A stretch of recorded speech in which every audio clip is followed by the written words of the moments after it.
Your class? Yes. So this is Mrs. Green's kindergarten class at Taylor's Falls Elementary. And they are really excited because of our special visitor. And who can raise their hand and tell us who our special visitor is?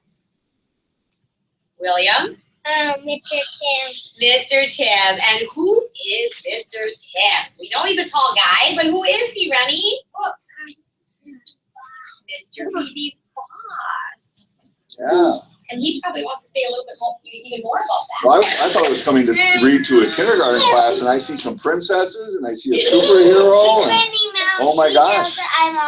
Oh yeah, all kinds of cool people. Sure.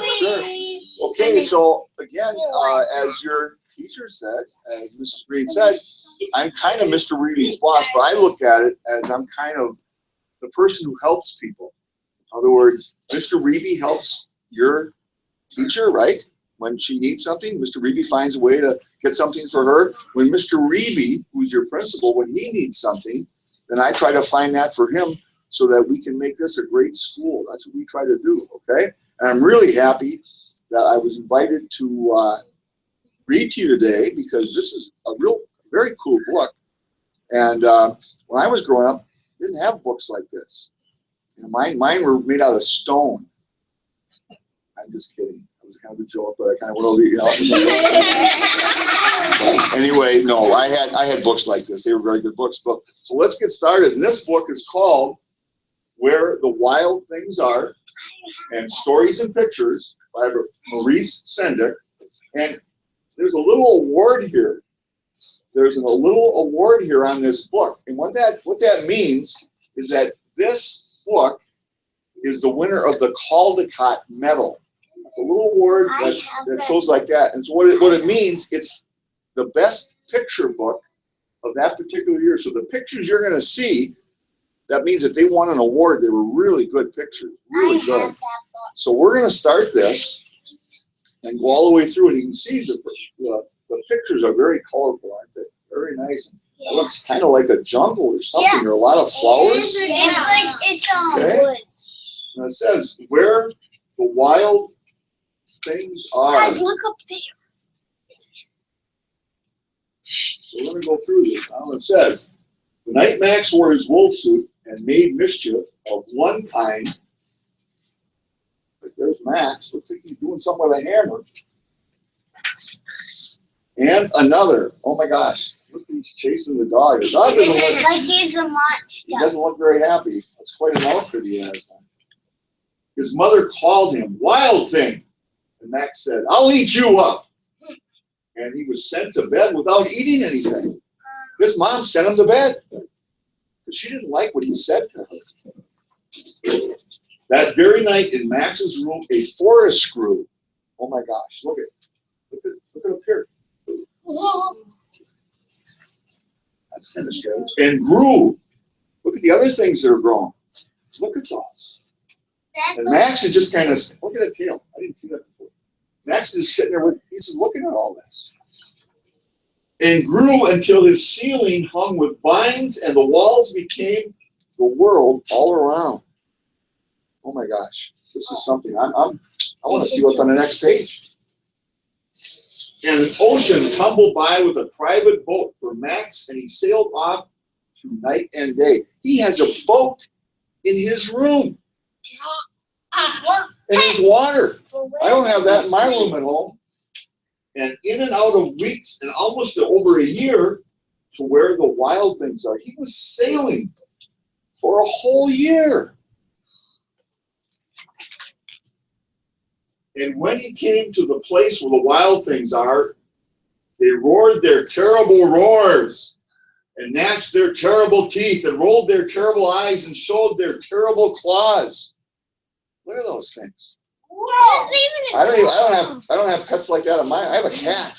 It doesn't look like that. You betcha. Here we go. So Max said, "Be still." I'm not saying that. You don't say that. That's what Max said to those monsters. And tamed them with magic tricks and of staring into their yellow eyes without blinking once. And they were frightened and called him the most wild thing of all. All of these were frightened of him. He's got them all controlled. And made him king of all wild things. That's pretty cool. He was king of all of them. And now, cried Max, let the wild rumpus start. What's a rumpus? It's kind of like a party where everything goes. You know, when I walked in, you guys are all running around and dancing in front of the screen and stuff like that, and waving to the screen. That's that's called a rumpus. So you can go home tonight and say to your mom or dad, you know, Mom or Dad, I'm not going to rumpus tonight. I'm going to rumpus tonight. And then they're going to see, and they're going to ask you, where'd you get that? Anyway, here, look at this. Look at those wild things, and look who's doing the most of the rumpusing right here. Who is that? Max. That's Max, right? And now he's climbing. This is his room, by the way, right? He's sailing around. That must be a very, very big room. But look at it. He's climbing, and they're all climbing around. Wait, he has monsters in it. He has monsters. And again, look at this. He's on the back of one. And he's just having a great time. He's doing that rumpus, right? He's doing that rumpus out there. Yeah, take me back. Now Max says, now stop, Max said, and sent the wild things off to bed. So he sent them to bed now without their supper. And Max, the king of all wild things, was lonely and wanted to be where someone loved him best of all. He's getting lonely. He's getting tired of these creatures. Then all around from far away across the world, he smelled good things to eat. How could he smell that all the way? He smelled something all the way across the world, good things to eat. So he gave up being king of where the wild things are. So he's kind of sad. These guys are kind of sleeping, right? They're kind of taking a nap. He's sleeping. But the wild things cried, oh, please don't go. We'll eat you up. We love you so. And Max said, no. He didn't want to be eaten up, right? He's taken off. The wild things roared their terrible roars and gnashed their terrible teeth and rolled their terrible eyes and showed their terrible claws. But Max stepped into his private boat and he waved goodbye. Look, there's Max. He's waving goodbye. I wonder where he's going. To the beach. Is he going home? Yeah. And sailed back over a year and in and out of weeks and through a day. That's a long time, isn't it? Look at that. He's almost like he's sleeping, but he wants to, it looks like nighttime, right? He wants to get back. We think he's going home, right? We think he's going home. And into the night of his very own room, where he found his supper waiting for him. Do you think that's that food he was smelling? Look at his supper sitting there.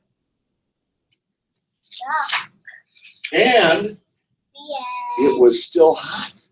So I'm going to ask you a question. I want to see who can do the best job at raising their hands. You got to wait and ask the question. Right? You got to wait to get the question. Okay, here we go. So, what do you think? What was Max doing? What happened when his mom sent him to the room and all of a sudden he started seeing all these things in his room? What happened? He sailed across to the monsters and came. Yeah, but he was sailing. Well, what do you think caused all of this stuff in his room? What happened? Yes. He was using his imagination. Perfect. That was perfect. He was using his imagination, and he might have even he could have fallen asleep for a little bit, and he was dreaming. But that's a great answer, imagination. A long time ago, I used to watch a show I liked. Every Christmas, I made my mom and dad show this movie on TV. It was called Miracle on 34th Street, okay? And I think some of you might have seen it, but you just don't know what the name of it is. But it's about a Santa Claus who's in New York, okay? And he meets this family, and he tries to convince this little girl that there's a Santa Claus, and that he's the Santa Claus. He's a real Santa Claus, right?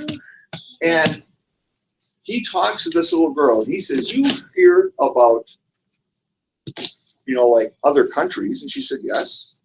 He said, like other nations, like England, that's a nation. France is a nation, right? Canada, right, just north of us, that's a nation. he said, well, there's another nation that you can go to all these places all the time.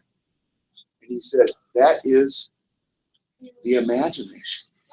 And every time that you think about your imagination, you can travel anywhere you want. You can do anything you want. You can be Tom Brady throwing a touchdown pass in the Super Bowl. Or you can be the next lady who discovers a cure for a disease and is a great doctor. And you can do all of those things in your imagination. Because you got to have dreams, right? And when you have dreams, sometimes they come true. And how do you make those dreams come true? You listen to your teacher. And your teacher helps you get to those dreams because she's going to teach you all the ways to do those things. I had a great time with you guys today. You know that? This is an exceptional class. This really is. You've got to be one of the top 3 kindergarten classes in Taylor Falls, don't you? What do we say to Mr. Thimm? Well, thank you. I enjoyed this. Great. All right, boys and girls, we should be on our letter. 10, 9, 8. How's it? 7, 6, 5, 4, 3, 2, 1. Tootsie Roll, lollipop. We are talking now. We stop. Thank you. Thank you very much. That was fun.